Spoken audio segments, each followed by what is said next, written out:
Sounds Take it good. away, Chrissy. All right.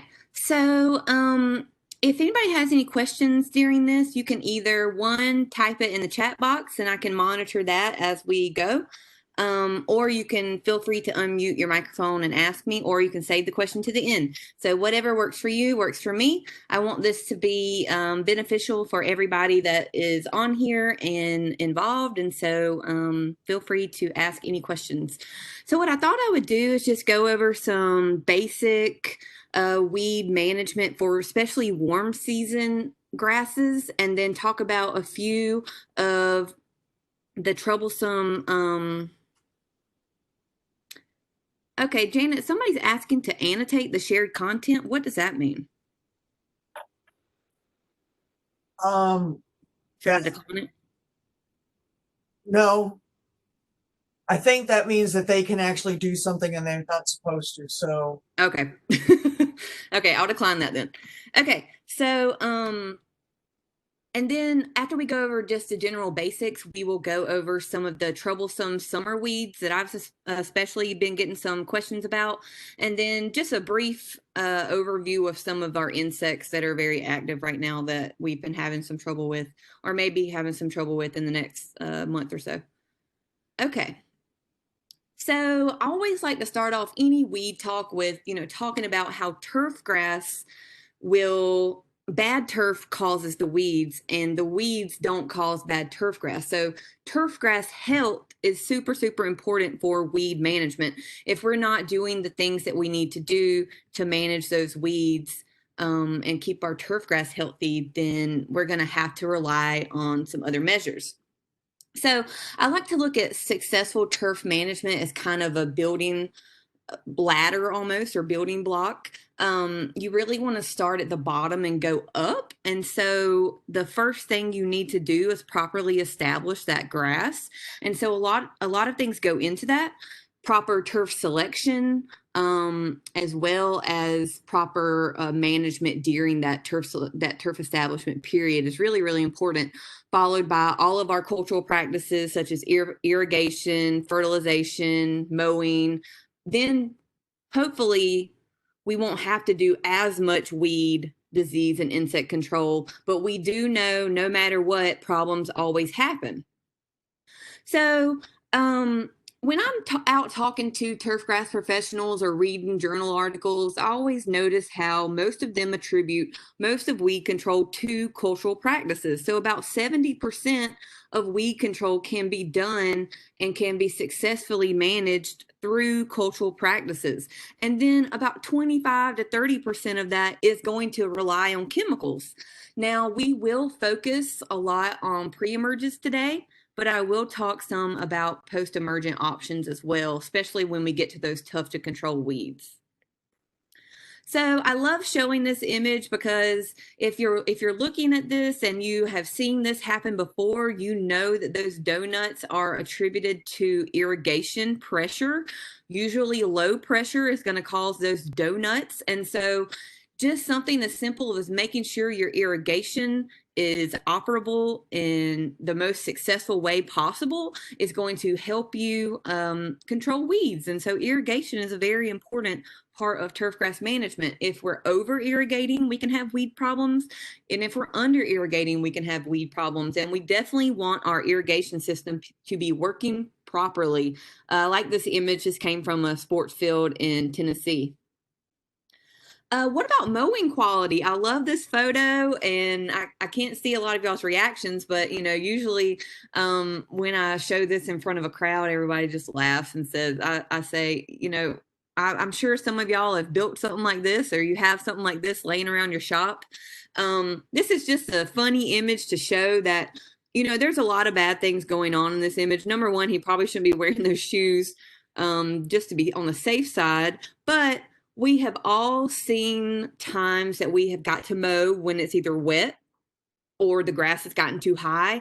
There are times when we do have to mow like this. But the important thing to remember is that mowing is our most basic cultural practice.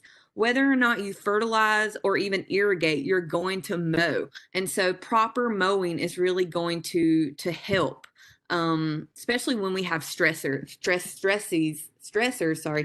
going on during the year. So mowing quality really does matter as well as a proper cultural practice.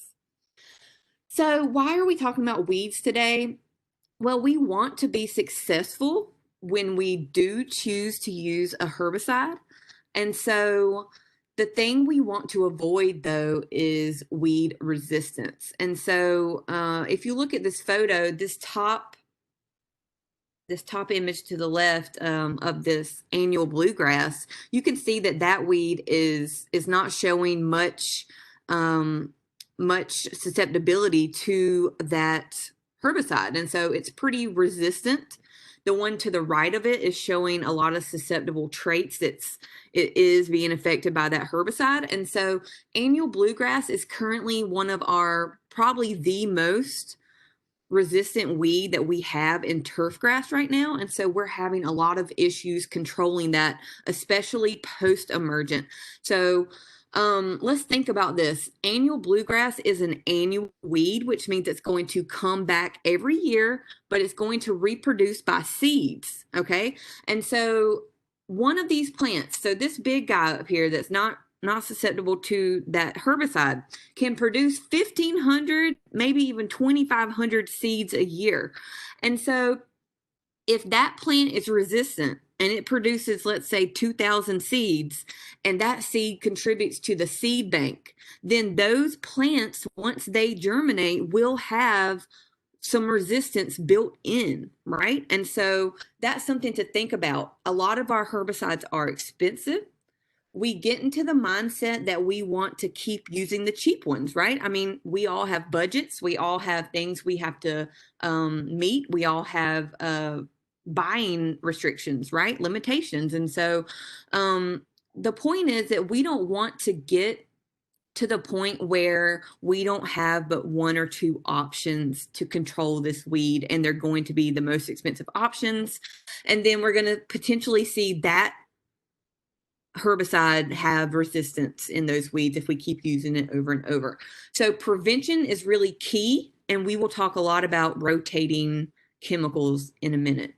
You know, depending on where you are, depending on if this is a field that you've had in possession for 20 years, or whether this is a field that you just inherited from a new job or from whatever, you know, you really have to go through and decide, okay, if I need to control these weeds, how much is it going to cost me? Time, labor, cost of the actual application itself. Is it cheaper for me to start over in some cases? And that might be the answer sometimes. So that's something we have to think about ourselves when we are in those situations, especially if we have a very, very high population of weeds. Okay, what is a weed? You know, it's up to you to decide what weeds you want to control. If you decide that that plant is unwanted, then you can decide to control it. Most of the time, the weeds I really suggest to absolutely try to control are the ones that are going to either cause some type of injury to those who are using the facilities where those weeds are present. Is it going to cause an injury to animals? Is it toxic? You know, what have it? Is it going to cause some problems? Now, if you only have maybe 10% dandelions out in your field, is that really that big of a deal? Well, it depends, right? It depends on who's making those decisions. If it was me and I had 10% dandelions out in a random field, okay, that's fine. Now, if I had 10% Sandbur, maybe I would be thinking about something else, right? And so you need to decide what is a weed to you and what you can and can't live without or live with. Okay, so mostly today we're going to be talking about controlling a lot of the grassy weeds within grasses. You know, most of our broadleaf weeds are rather easy to control. I just saw a question that said, is white clover bad in your turf grass? So white clover is not bad necessarily. Like I said, you know, if it's in your lawn, you know, white clover is going to be a sign of limited nitrogen in your soil because clovers are a legume and they are going to create their own nitrogen in the soil. So typically you will find them in areas that have low nitrogen available to the plant. And so, it's up to you. If your administration or wherever you are working decides that they don't want any weeds, then yeah, clover might be bad. But if it's in your own yard, maybe some of the sports fields intermix in, it's not necessarily a bad thing if it's not the prime population. Now, there has been a lot of research on sports fields and trying to intermix desirable grass with something like a micro clover. They have seen some variable results with that. And of course, Bermuda grass, for instance, is going to be more traffic tolerant than something like a clover, but they have seen some good results with some of those mixes. Now, that's something that you have to decide. White clover is good for pollinators, especially if it's in your lawn. That's something just to think about. And so if it's in your sports field in a large population, it's not going to be as traffic tolerant as our desirable grasses. So you kind of have to decide what you want to do there. If it was on a sports field, I would recommend probably trying to control most of it, especially if it's white clover, because it can lead to bare spots over time, especially in high trafficked areas. So that's just something that you have to determine yourself. Uh-oh. Oh no, what happened? Okay, my bad. All right, we're back. Okay, so in thinking about weed control, why do weeds spread? We started with 100% Bermuda grass. I didn't see a weed in there. I controlled all the weeds before. Why all of a sudden am I having all these weeds in my football field or in my soccer field or in my whatever utility area? There's a lot of reasons, right? From the wind blows to the water moves to we're humans, right? We carry things, we contaminate things. And so one of the big things is just the overall ability to spread. So we talked about that annual bluegrass earlier. The wind blows, we mowed, and we didn't pick up the clippings. Okay. Now we have potential for that seed to spread all over the place, right? What about some other things? What about us as humans? What about seeds we just talked about? So this was something that, you don't think about a lot when you're out walking on something like a golf course. It might be wet outside. You'll say, oh, I just got whatever on my shoes. It's just, pieces of grass or whatever. But if you look closer, you could potentially be spreading some weed seed that could potentially contribute to that seed bank and come up once germination time comes around. And so just thinking about things like that, that's why we have to be prepared with our pre-emergent herbicides to stop those seeds from germinating. Okay, so while we're doing this presentation today, I want you to think specifically about your situation. We're going to talk a lot about different types of weeds, different types of pre-emergent timings, but they're not all going to be 100% for everybody. So you got to be flexible. You need to think about your specific site, and we will go on that for specific recommendations. Okay, so this is what I just said. Basically, think about your site. What are your historic weed problems? Are we going to seed or overseed? That's going to change a lot of the chemicals and maybe some of the timings that we would have done in that specific year. Maybe if we are deciding that we're going to seed or overseed, we might have to choose a different chemical than we would have in the past. So just think about some of your historic problems there. Now, with pre-emergent herbicides, timing is very, very critical. Now, these are not stopping those weed seeds from germinating. It's stopping them from emerging as new plants. So you can kind of see the difference between the treated and the untreated here. So timing is very critical.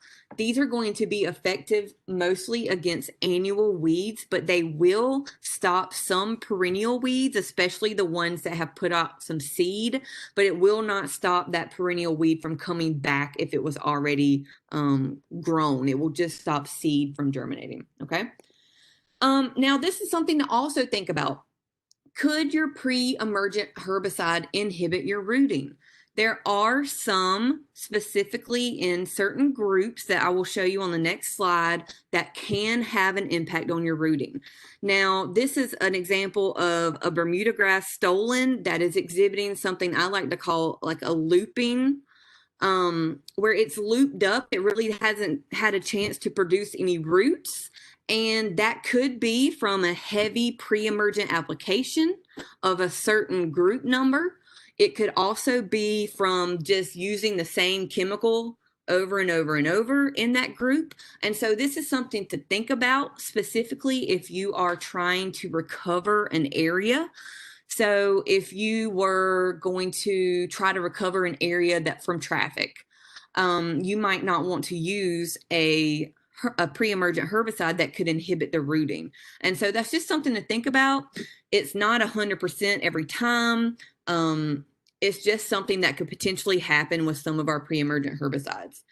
Now, I put this list together as a common pre-treatment list with over here on the far left where it says number, that is going to be the group number according to the Weed Science Society of America.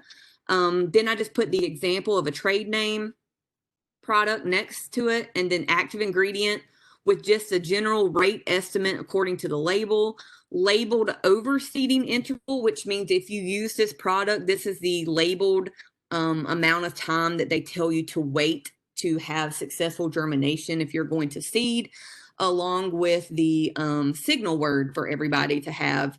I know most of our schools will prefer you to use caution signal labels, but if you are going to have to use warning or danger, there are proper protocols for you to follow with that. So let's go back to the potential pre-emergents that are going to inhibit the rooting. Does anybody know what specific group I'm talking about here? You might got a guess in the chat. Or you can unmute and scream it. Yeah, or you can unmute and say something. So anybody know which specific group more often than not will have an effect on the roots? 5 is the guess. Good guess, but that's incorrect. Okay, so it's group 3. So group 3 are going to be our, yes, so someone put the DNA herbicides. That's correct. That's correct.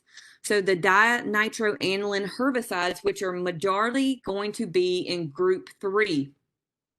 Now, usually prodiamine, pendimethalin will have or are known to have the most effect. We can see it in the thiopyr as well. I personally have not seen it in curb, but it is in that group, and so it does have the ability to do that. And so each group number is going to correlate to a different mode of action, which means that any chemical in that specific group is going to kill that plant in a certain way. So for instance, in group 3, we're going to be the mitotic inhibitors, which are going to inhibit cell division. So it's going to stop those cells from dividing, okay?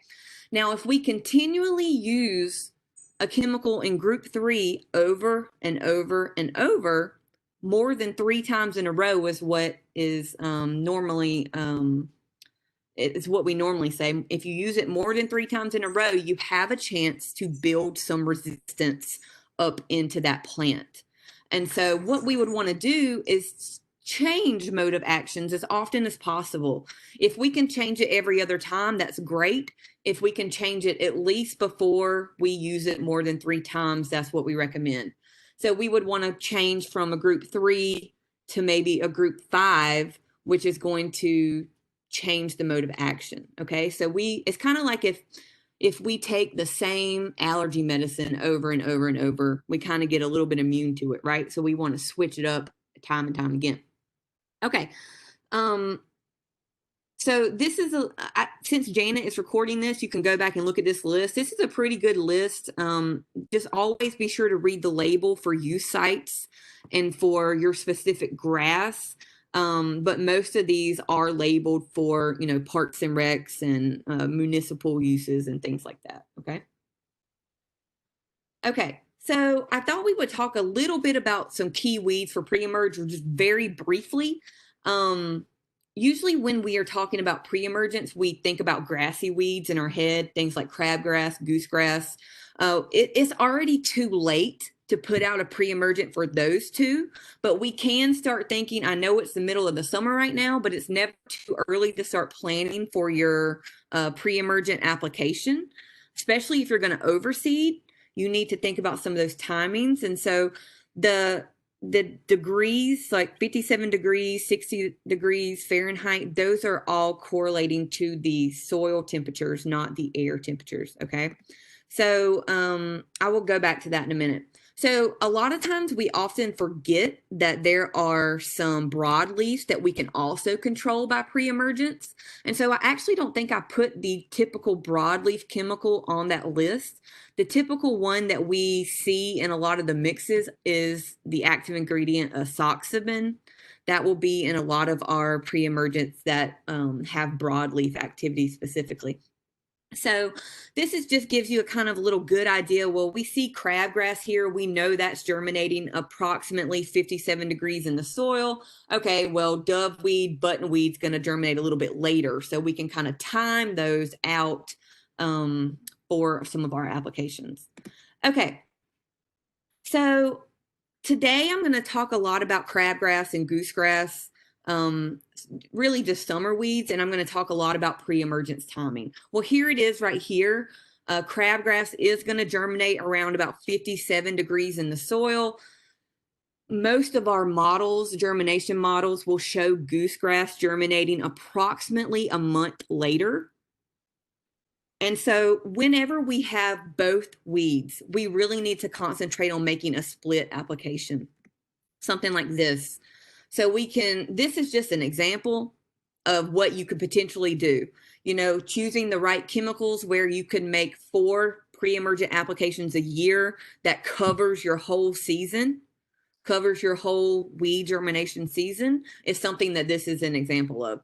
So for example, if you had a problem, you know, right now, you can see it. If you have crabgrass and goosegrass right now, you can plan and say, I know I have both of these weeds.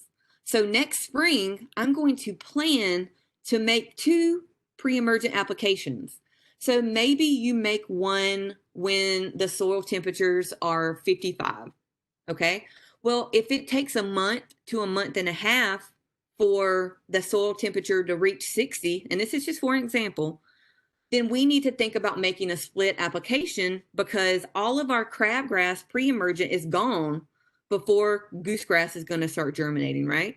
And so if we make that sequential application, it's really going to help us cover that whole germination season for these weeds. And so I'll show some more examples of that later. Okay, so let's talk about some troublesome weeds really quick.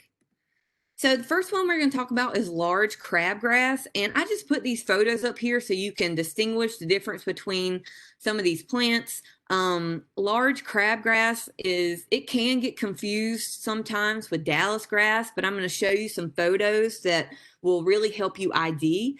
So large crabgrass varies a lot from Dallas grass because it's super, super hairy. Look at how many hairs there are. So there are hairs all over the leaf, all over that sheath.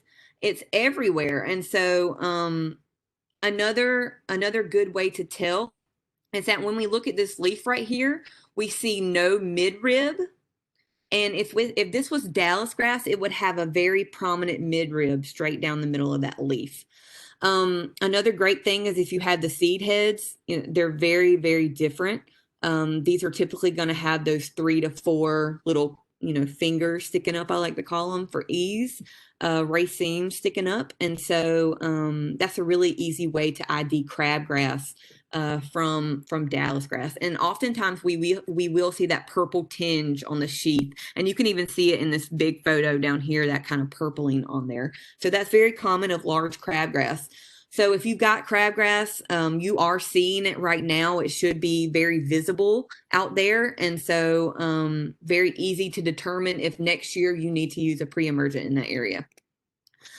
Okay, so this slide just has some identification features along with some control, just suggestions. You know, any of those pre-emergents on that list specifically will have some activity on crabgrass. Just make sure you read the label and rotate your chemicals. So pre-emergent is definitely the thing for crabgrass. Now I have the thiopyr on there, which was it. So the trade name is Dimension. That was on our pre-emergent list. Now, dithiopyr has pre-emergent activity on crabgrass, and it's the only one that has pre and post activity on crabgrass. And so the thiopyr will control crabgrass post-emergent up to 1 tiller, which is typically about 4 to 5 leaves that have appeared on the crabgrass tiller. And so if you maybe next year you just forget, say, oh man, I really forgot to put out my pre-emergent crabgrass chemical, and I come back and I see them popping up in small quantities, smaller than 1 tiller, Dimension will control that. And so that's an option for pre and a post. The other ones, the best post-emergent that we generally talk about in the turf world is quinclorac, and that's the active ingredient in something like Drive, or there are some other names out there, but that's the most common one. Some other cultural control is just raising your mowing height a little bit and maybe adding in some nitrogen if you have not in the past. So that's large crabgrass. The next one I'm going to show you is smooth crabgrass. And so this is the same as large, except it doesn't have any hairs. So you might see a few right here at that area where that leaf sheath and the blade meet. But overall, you're not going to see any hairs all over the leaf and the sheath like you do with large crabgrass. So this is just an identification slide for you guys.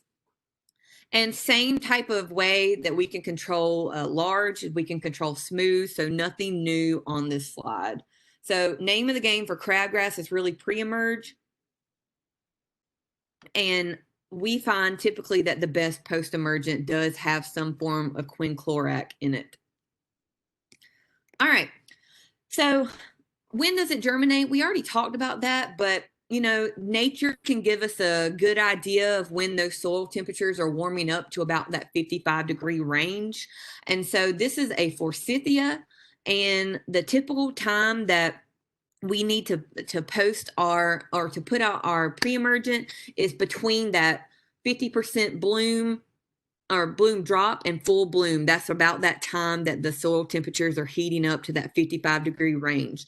A lot of people also look at red buds as well for about that same timing with the crabgrass pre-emergent. So that's just kind of nature's way of saying, you know, it's time. Also, there's a lot of good websites that you can look up an approximate soil temperature for your area.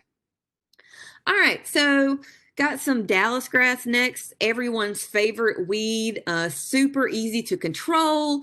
You basically don't have to do anything, just kidding. This is the worst one to control. It's very, very tough. But look, let's look at that leaf. Remember earlier when I said that it varies from crabgrass and it's got that really, really prominent midrib, and super, super jagged, tall ligule. If anybody sends me a weed to ID and it's a grass and I say, look, I can't tell from the photo, I always send back an example of this area and say, please send me a photo of that area and I can tell you a lot more. This is every turfgrass professional's favorite area of the plant, mine anyway, the ligule area, because it's really, really an area where it's easy to ID different grasses and different weeds from each other. So now Dallas grass is a perennial weed, so it makes it a lot harder to control. Very similar to something like Bermuda grass, it does have rhizomes under the ground. So that's why you can't just go out there and pull it or try to dig it up and just assume it's going to be gone. It's likely going to come back. If just a piece of that rhizome stays in the ground, it's going to regrow. And here's an example of the seed head too, which is very, very different from crabgrass. So if you got the seed head, you can definitely tell them apart.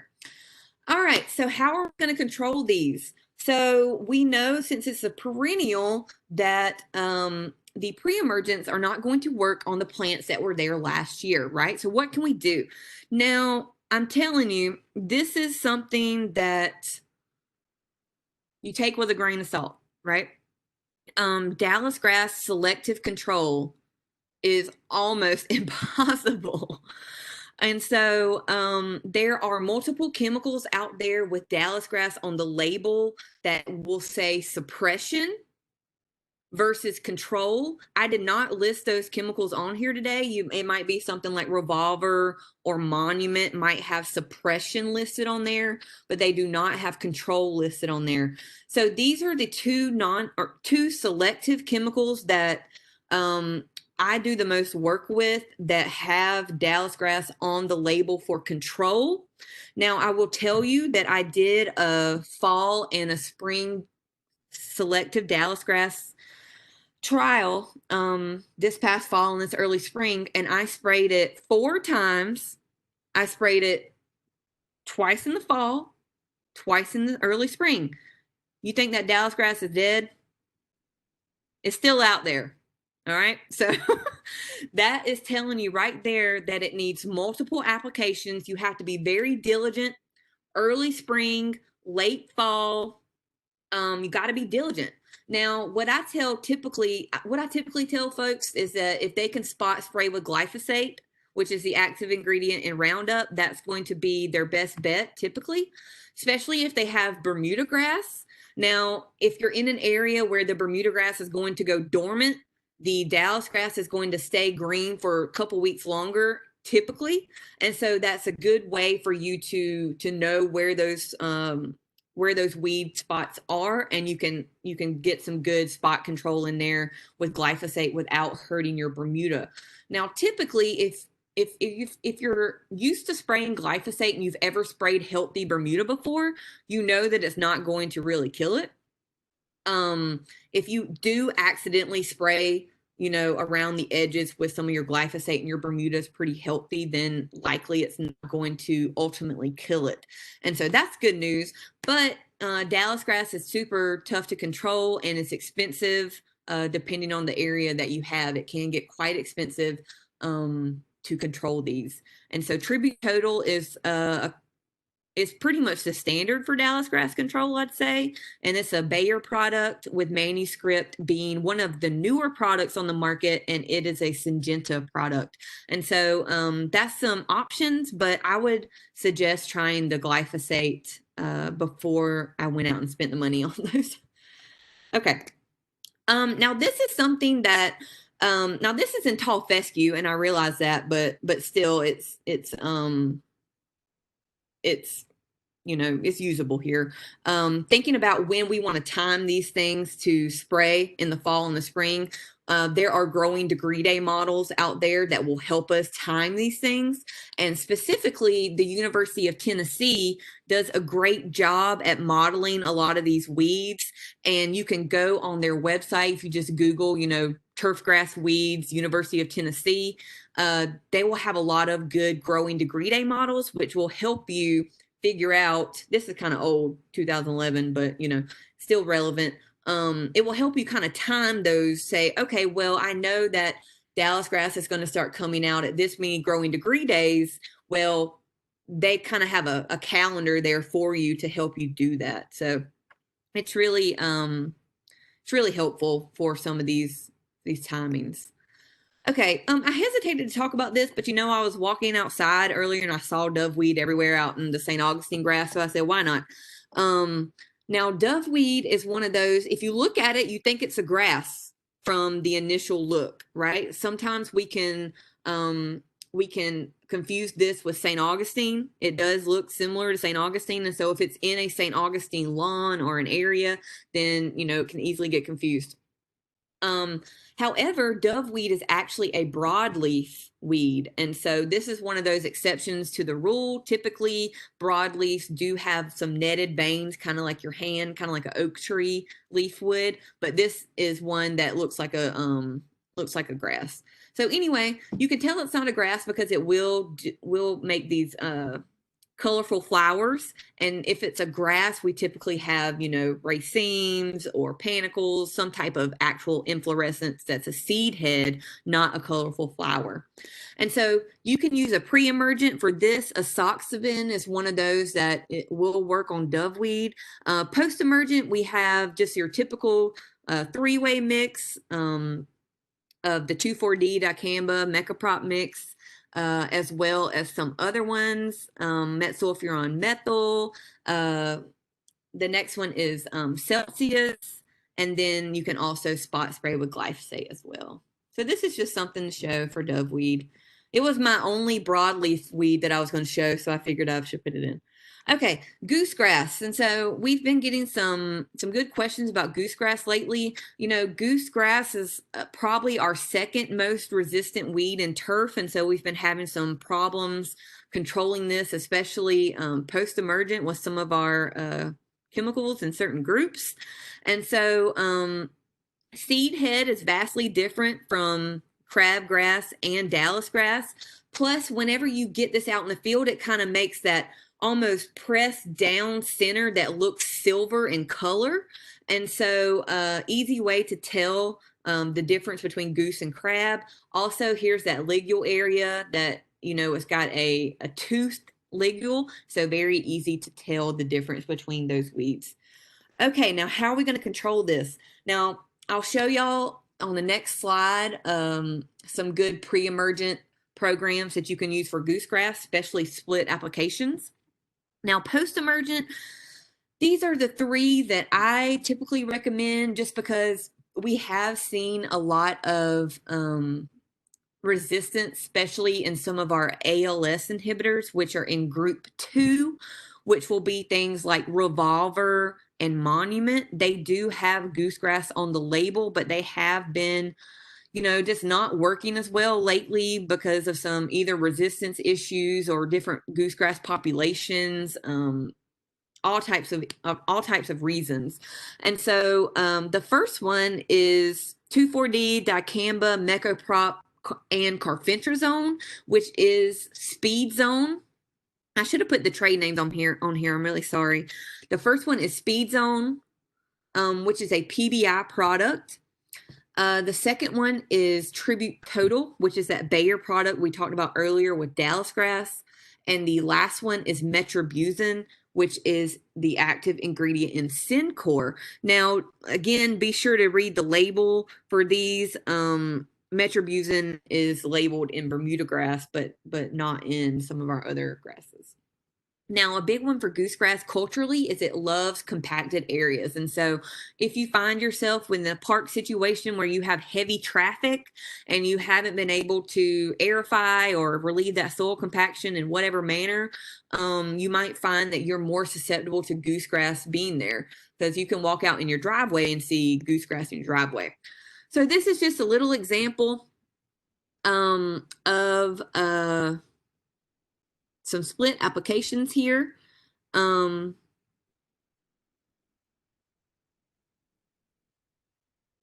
Okay, so I'm reading a comment right now that says after dicamba existing stocks are gone, it will not be available. I believe that's only in row crops. I could be wrong, but we have received that email recently about certain dicamba products being taken off the market, and I believe that's only in row crops, and I don't think that's going to affect turf right now. I could be wrong, and that's something I can check on and let Janet know for everybody, but I'm pretty sure it's just in row crops right now. Okay, so this is an example of those split applications I was talking about earlier. If you do have the crabgrass and the goosegrass problems, this is just an example of something you could do. Of course, you could rotate some of those chemicals in. You could rotate this every year, do one time, and the next year choose another one. But this is just an example with some of the recommended rates that were off the label. And these are all the trade names. And so you can go back and look at this later, but this is just a little example of something you could do. Okay, now this is something else that we've been looking at. Now, Speed Zone is the first one that I mentioned with the 2,4-D, dicamba, mecoprop, and the carfentrazone. Now, this is mixed with a product called Pylex, and Pylex is typically known for taking Bermuda grass out of some of our cool season grasses and things like that. But we found that Pylex really doesn't take the Bermuda grass out, it just bleaches it. So it's really interesting. Pylex is in a certain mode of action that is called the carotenoid inhibitor. So it basically stops the chlorophyll from showing up, and it just bleaches the turf white. And so now they have been playing around with a speed zone plus the Pylex for goosegrass control, and we've seen really, really good results. And so the reason that I'm talking about that today is that the speed zone addition to Pylex is really cutting down on the time of bleaching. And so I'm going to show that. But you see in the non-treated control, you see all of the goosegrass in there. And if you go over to even the speed zone itself, it's taking care of a lot of the goose, and the Pylex plus speed zone is having really good control of the goosegrass. Now, this is a trial that I did in Dallas, and we can see that Pylex alone is staying bleached a lot more longer. So this is 13 days after the initial treatment. And with the addition of speed zone, we see a really huge, it's not letting it stay bleached as long. So we see a huge improvement over the bleaching time. And so if you find yourself with a really bad goosegrass infestation and you can take the bleaching for approximately 2 to 3 weeks on your Bermuda grass, this combination will take the goosegrass out. So I should have put some photos in here. I also did this trial on a golf course fairway where the goosegrass was substantial. And these treatments of the Pylex plus the speed zone eliminated the goosegrass completely. And so this is a new option for post-emergent control with the speed zone Pylex combination. And so I think you're going to see some more papers coming out in the future that will talk about this for sure for post-emergent goose control. Okay, Sandbur. So Sandbur is one of those that we were talking about earlier that can cause a lot of hurt and a lot of harm to certain animals, folks that are playing on the sports fields. And so if you have this weed, you want to do everything you can to get rid of it. So this is another one of those that pre-emergence are very, very important. And you want to do those split applications again. So Sandbur is going to start germinating approximately around the time that goosegrass will start germinating, but this one can germinate throughout the whole summer. I mean, it's still out there germinating right now. And so you need to do split applications, time it where goosegrass is going to start germinating right around that 60-degree time period, and do another split application 8 to 10 weeks later. Okay. Now, out of the pre-emergence that I showed earlier, according to the research, pendimethalin and orazolin have had the best results. Pendimethalin is the active ingredient in Pendulum Aquacap, and orazolin is the active ingredient in I just slipped my mind. It starts with an S. Okay, I'll come back to that. I can't think of it right now. Surfland. It's the active ingredient in Surfland. Jesus. And so those have been shown to have the best results for Sandbur pre-emerge. Now, in some cases, this could be a perennial. If you're in an area like South Texas or something like that, you might find yourself, dealing with this year long. Now, post-emergent, as far as I know, there's only 3 chemicals that are labeled for Sandbur control in turf. One of them is, the first one is Celsius WG, and that is safe for the majority of our warm season grasses. The next is Flazosulfuron, which is the active ingredient in Katana. That is not safe in St. Augustine. And the third one is Amazaquin. And of course, you can always go back and spot spray with glyphosate. Now, once we get those burrs on there, once the burrs have been, they're out, they've been produced, we're going to be a lot less consistent and a lot less effective with our herbicide treatments. And so this is where scouting becomes really important. We want to catch these, the smaller, the better. Under 4 inches is what's on most of the labels for effective control. And so catching these small, if they miss the pre-emergent application, is very, very, very important. Okay, the last ones I wanted to talk about was yellow nutsedge and the Kyllinga weed species. And so these are grassy-like weeds. And so these are not a grass, these are sedges. And so you can tell the difference because of those triangular stems. And, there's yellow nutsedge, purple nutsedge, tons of Kyllingas. Kyllinga and nutsedge look very similar to each other at a small stage. Kyllinga is going to be a little tougher to control than nutsedge in general. There's false green Kyllinga, which is a perennial. There is annual Kyllinga.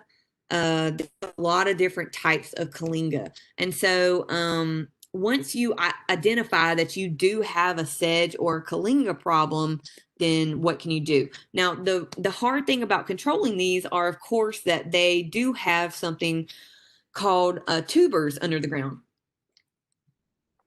And so they not only have the rhizomes, but we have these tubers coming off the rhizomes. And so to be the most effective, we need to catch it at early tuber development stage. Once those tubers have developed, it's going to be a lot harder to control these weeds. This is just a photo of widespread weeds out in that golf course fairway. Now, so post timings for nutsedge. This is for yellow nutsedge. This came out of Purdue. Weed scientist there, Dr. Patton. So late spring / early is the perfect timing for these to limit that tuber production.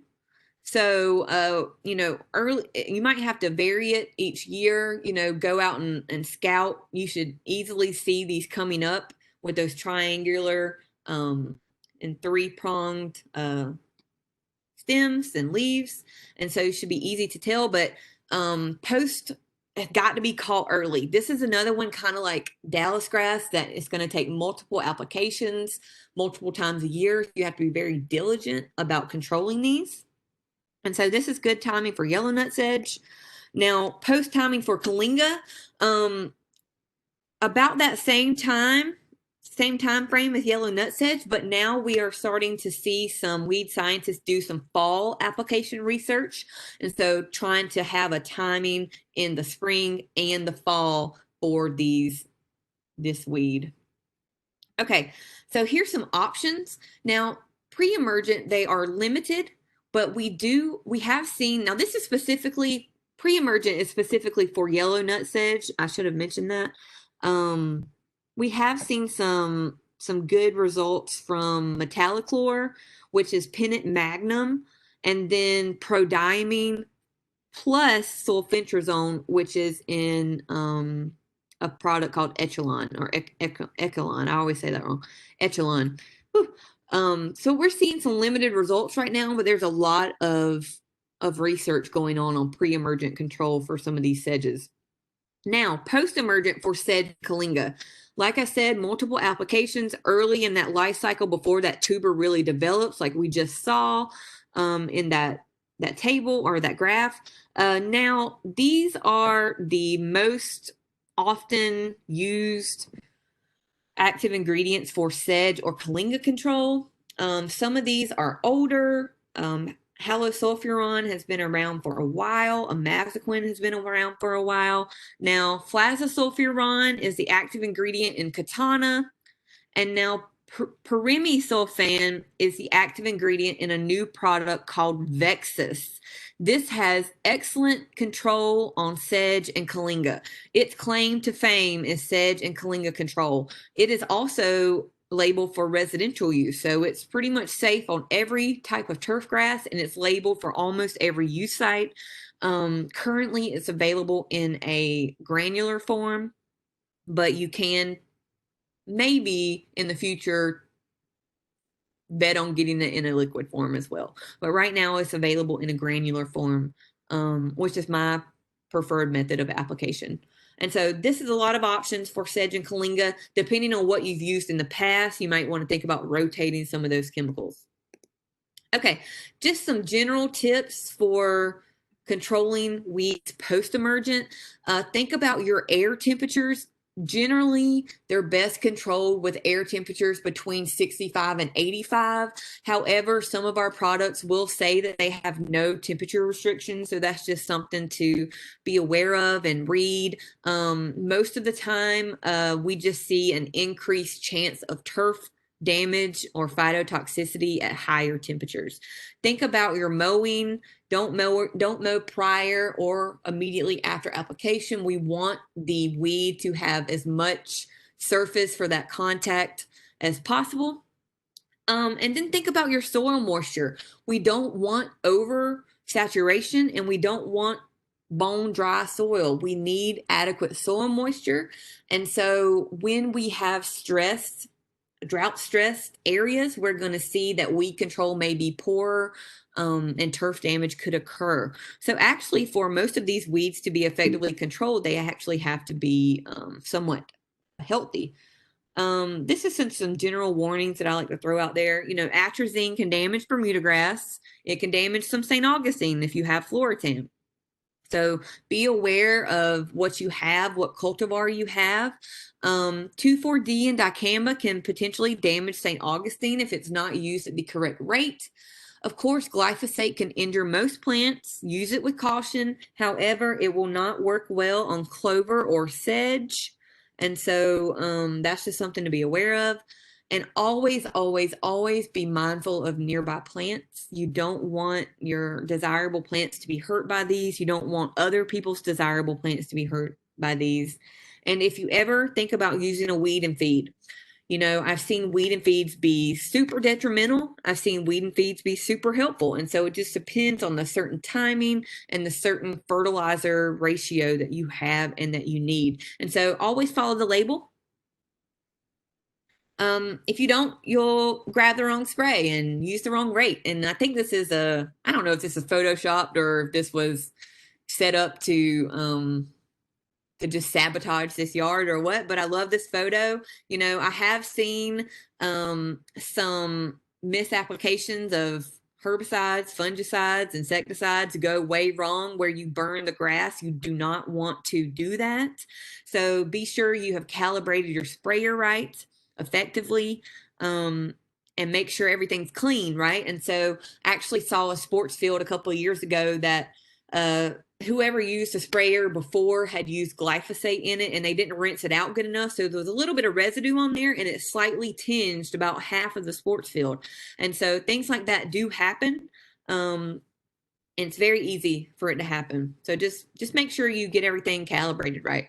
And then who doesn't like a good flame? Other forms of weed control, I think it's super fun to look into other forms of weed control. So there are other options out there except for chemicals, besides chemicals.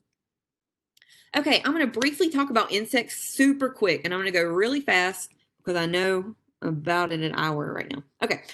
So insect management. Now, proper ID is important with weeds, diseases, and insects. We know that. We want to know our enemy before we go out there and decide we need to make an insecticide application, right? And so we have beneficial insects. And so for the person who asked about the white clover earlier.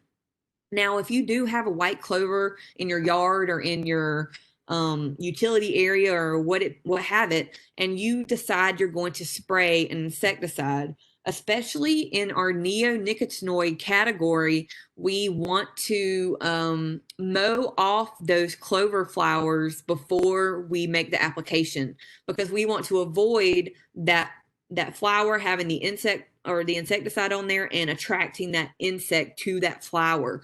So we have seen a lot of things in the legislation and all of that stuff about neonicotinoids and their harm on some of the beneficial insects, especially pollinators. And so they've shown that just mowing off that dandelion or mowing off that clover flower will really help, you know, the pollinators not be affected as much. Okay, so we're only going to talk about 2 insects right now. So the main insect that we should be on high alert for right now are white grubs. And these are root infesting insects. These are going to affect the roots specifically, where your turf will pull up very easily if you do have them. I just got a photo out of East Texas yesterday with a Bermuda grass yard that had widespread grub damage. So they are here. If you haven't already treated and you know you have had grub problems in the past, this is the time to be on the alert for that. And so we have many different types of beetles out there. The ones we're going to be focused on today are the May-June beetle and our mass chafer. Okay. And so so at other times of the year, we might see things like our green June beetle. Now, most of these other ones are going to have little to no effect on our turfgrass. And so we're really only worried about 3 main species of these beetles. Okay. So these are those underground root feeders we talked about. And this is the threshold for control when you have 5 to 10 grubs per square foot. Now, and Dr. Merchant doesn't like the threshold. He doesn't like not being able to give a specific threshold. But I just said we have 3 different species, right? Unless you want to get out there and ID the grub species, and you can do it by the hairs on its butt, then you can follow this threshold. And so 5 to 10 grubs per square foot is our treatment threshold. And we have 1 generation per year. And generally in Texas, our adults will emerge in June and July. Now, if you're in North Texas, I forgot to change this, your best treatment is around that July 4th time, but this year it seems to be a little earlier. And if you're in South Texas, you should be treating now if you hadn't already treated for grubs if you have a problem in the past. Okay, so these are those 2 main types that we're talking about, the annual one and that mass chafer. Now, you can tell a difference of them if you want to, just by the pattern of the hairs, if you want to. And so whenever you're thinking about making sure those chemical treatments are applied effectively, think about the timing. Very, very important to pre-water your soil. And so we typically recommend watering around an inch before you're going to do these treatments, because you want to help bring those insects to the top of the surface, or to the top of your soil surface, have much more of a chance for that insecticide getting on them. Water it in, of course, follow your directions. Okay, so here's the general life cycle of these grubs. Now, May to mid-July, this is where we're going to start making those preventative applications, depending on the environment, depending on what we've experienced in the past. Now, we generally recommend preventative applications only for areas that have seen chronic grub problems. So then we're going to move on to what we call the curative stage. Now, we might not know if we've ever had grubs before, but we go out and we look around and we see those grubs present, that 5 to 10 per square foot present. This is when the grubs are there, but we don't see any above the ground injury. Okay. Our last stage is called the rescue stage. This is when the grubs are there and we see the injury. Now, we're going to use different chemicals at different stages if we have to treat for the grubs. Now, this is for preventative. I got this stuff from Dr. Mike Merchant, who's our entomologist. Now, there are some more natural type chemicals that are actually growth regulators instead of our typical neonicotinoids. Now, these are just some options for a preventative, depending on where you are in the state, depending on where you are in the country. Be sure to check about proper preventative grub applications depending on where you are in the U.S. So these are some options here. Now, like I said, not generally recommended unless we've seen those areas consistently infested. Okay, late season or those rescue treatments. Now, this is the photo that Dr. Merchant took out at a golf course, and that just looks like drought damage or scalping damage, but it's actually grub damage. So if you went out there in that cart or in that fairway and look for the grubs, you would find them out there. And so these are some of our late season or rescue treatment active ingredients that Dr. Merchant recommends, and depending on what the label says, you might want to use the higher rate for the rescue treatment. Okay, so this is something that I already really talked about. Watering your lawn before using a granular insecticide generally gives you more coverage for application reasons. It's easier, I think, to apply a granular unless you do have a large boom sprayer. And then just thinking about watering it in to activate it, and you'll wash that insecticide to the soil surface where we want it to come in contact with those grubs. Okay, this is a fun thing that you can have your crew go out and do and scout for grubs. So super fun. All right, last one we're going to talk about is chinch bugs. Now, I was sitting on my couch the other day, just, watching TV, whatever. I look over and I see a bug crawling on the couch. It was an adult chinch bug. And so I know they're out there. This is the adult. Anything that has that white kind of YX looking shape on its back is going to be an adult. And so those are not the ones that are going to harm the grass. The nymphs are actually going to do the injury to the grass. And so I'm in Dallas, Texas, so I know chinch bugs are out there. I saw one on my couch the other day. And so, I think that the rain kind of subdued them for a while, but I'm wondering if in the next couple of weeks it's going to be a lot hotter and a lot drier. These are going to come out in swarms if they are already present. And so most of the time, this really just affects St. Augustine specifically. Now, I have heard people talk about them on Bermuda grass, but I haven't personally seen that myself. What we think they're doing is we think that they're basically taking out the plant liquids, right, with their needle mouth part. And then we also think they might be injecting some type of plant toxin in there as well. So these could potentially look like disease. It could potentially look like drought as well. And so easy way to go out and tell where they are, though. I'll tell you about that after this slide. So this is a photo that Dr. Merchant took where they ate almost all the St. Augustine grass, but left some of the other types of grass out there, which is really funny to me. Okay, so threshold for this is 25 bugs per square foot. You can go out and examine your areas next to the dead spots in your yard or along some of your edges of your pavement where the heat really where the heat is going to be the highest next to your edges of your pavement. And now my favorite one is to go out and you can take a coffee can or something, just something round, some type of container you can put in the ground and you can fill with water. Fill it with water.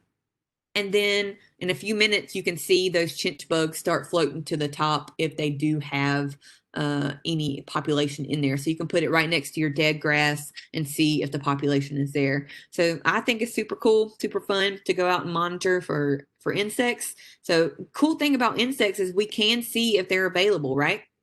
And so here's some other active ingredients that will control chinch bugs. Chinch bugs cannot be preventatively chemically controlled. They have to be controlled once they are out there. And so that's just something to keep an eye on if you've had chinch bugs in the past. Okay, so in conclusion, if you've ever seen me present before, you're probably tired of me saying this. Dense, healthy sand of turfgrass is your best defense against any pest, whether it be weeds, insects, or diseases. And so this is my contact information right here. I answer emails much more than I answer phone calls. And so please email me if you need help. If you are on Twitter, I told you I love the ligule area of the plant. My handle is HarryLigule21.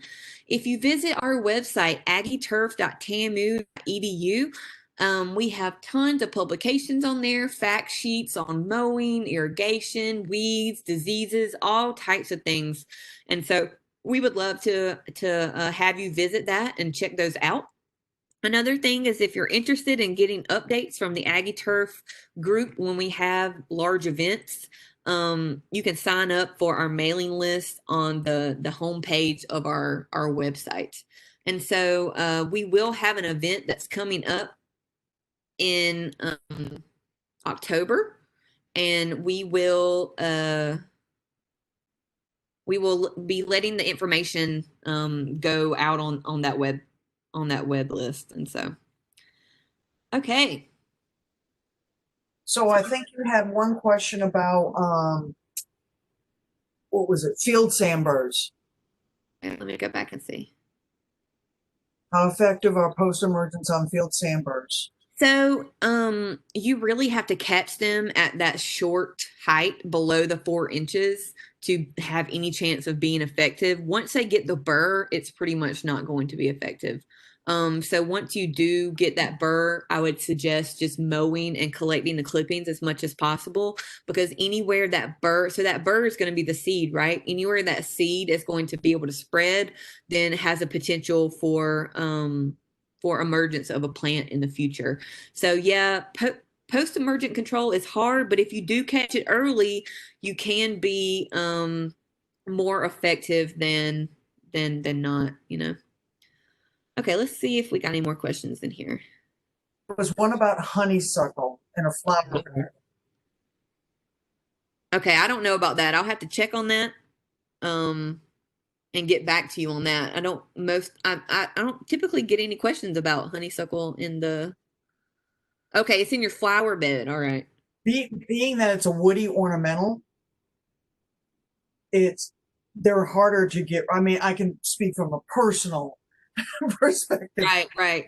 They're hard to get rid of, and if you have other stuff in that bed, even poison ivy, sometimes when you go to kill the poison ivy, it goes and gets your Carolina jasmine as well. Right. Let's see. Okay, I will find out some more information about the honeysuckle too. If you email me, I will remember. Okay. So please email me, whoever asked the question about the honeysuckle, and tell me some more about the flower bed so we know that it's safe to do that. Okay. So yeah, I mentioned the thing about the dicamba stalks. I'm pretty positive that that's not turf, but I can check on that as well. Okay, should we always recommend a soap flush to cover all of our bases? So yeah, soapy flushes do work, especially on insects that are things like fall armyworms or black cutworms. But usually with things like chinch bugs and the white grubs, the soapy flush might not work as well. And so the chinch bugs are kind of going to live in that thatch area of the grass. And so that's why we recommend the floating kind of scouting mechanism over the soapy flush. Plus the soapy flush, it's the chinch bugs are so small that it's really tough to see them even if they came out of the ground. And so it's much easier to see them floating rather than doing the soapy flush. But if you think you have armyworms or cutworms or something like that, then the soapy flush would be recommended. I was just thinking what was the easiest way to get a homeowner to do a monitor, since we can't, we're not going to people's homes right now. Right. What would be a good way for them to monitor and tell and at least take pictures of what they've caught? Right. So with the white grubs, I would just suggest going out and maybe, trying to cut a little square out of the sod and just look under it. That would be the easiest way to see the grubs.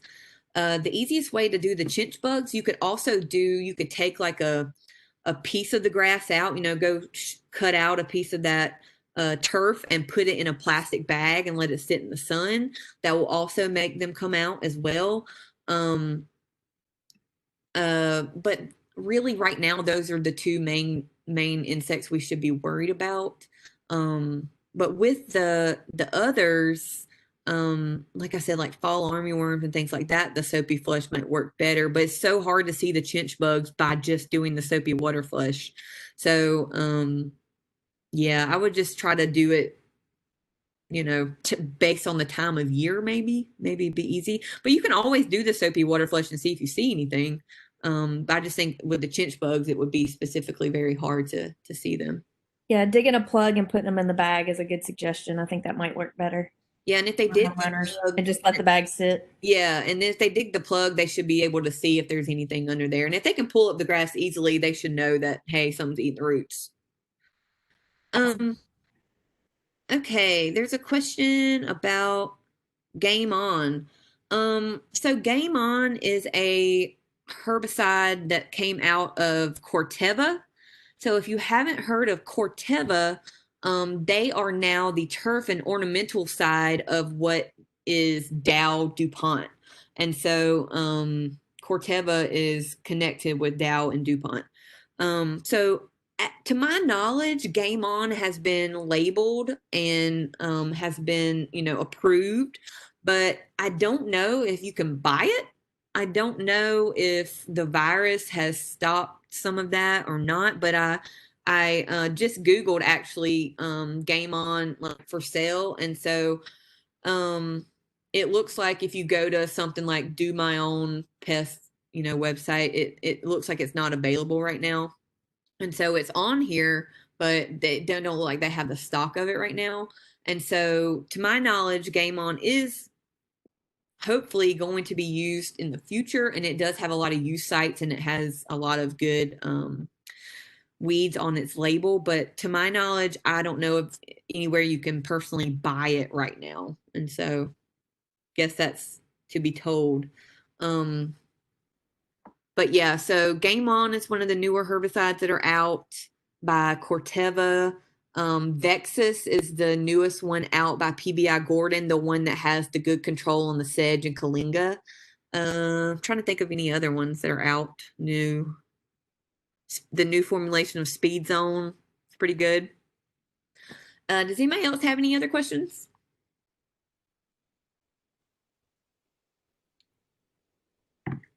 I was going to tell you that I talked to one of our Department of Pesticide Regulation guys last week, and in South Carolina, he said that that the dicamba pull only applied to the 3 ag products. Okay, thank you. That's South Carolina, and that's just what our one dude told us. Yeah, so I think that's a similar thing because we got the email about it, and when I first saw it, the subject line was like dicamba stock gone or something. I was like, oh my God. And so I went back and read it, and it was just the 3 ag products that they're mentioning. The 3 new ag products. Yeah. Currently, everything else, dicamba will probably go up for review, but right. So currently everybody can use it. Yeah, for sure. Something else to mention in the turf world. So atrazine did have a rate reduction, I think specifically for sports fields and residential use. And then simazine was up for one of those debates. Like, I haven't heard the outcome yet. I probably need to look into it, but they were thinking about removing it from Parks and Rec and residential. And so that would be a pretty big blow. And I'm kind of surprised that they chose to only reduce atrazine and are thinking about removing simazine, because atrazine is more dangerous in my opinion. But if you do decide to use atrazine or simazine, then think about your water and your soil pH. Atrazine specifically, and I think simazine is very similar. They're both a triazine, and so they are a lot less efficacious or less efficient on weed control if the pH is over an 8. And so if you have a high soil pH, a lot of the DFW area, like, just forget it. And and then your water as well. So if you're mixing it with the water that's over 8 pH, you could definitely see some ineffective control from atrazine or simazine. So just think about that. Well, yeah, this has been fun. I hope that y'all learned something, and I saw somebody sleeping, but that's okay. Okay, well, feel free to email me or anything. Contact me if you need any help with anything. Noticed I put both her email and her Twitter handle. Yeah. Because every time you mention a legule, that's all I can think of is I always giggle at because I'm like, and there's your Twitter handle. Yeah, so I'm happy to help anybody anytime. And so just let me know if you need any help. Other than that, remember y'all take that, you'll get a survey. If you didn't take it while it was in the chat pod, you'll get an email from me reminding you to. This is going to be recorded. I will figure out where to put these recordings, yesterday's and today's. I'll figure that out tomorrow or Friday. How's that? Other than that, thank you, Chrissy. And Miss Winnie, wherever she's at. She's asleep. Okay, she's asleep. Probably gave it up. Yep. All right, everybody. Thank you so much. Have a great day. Thank you. Bye.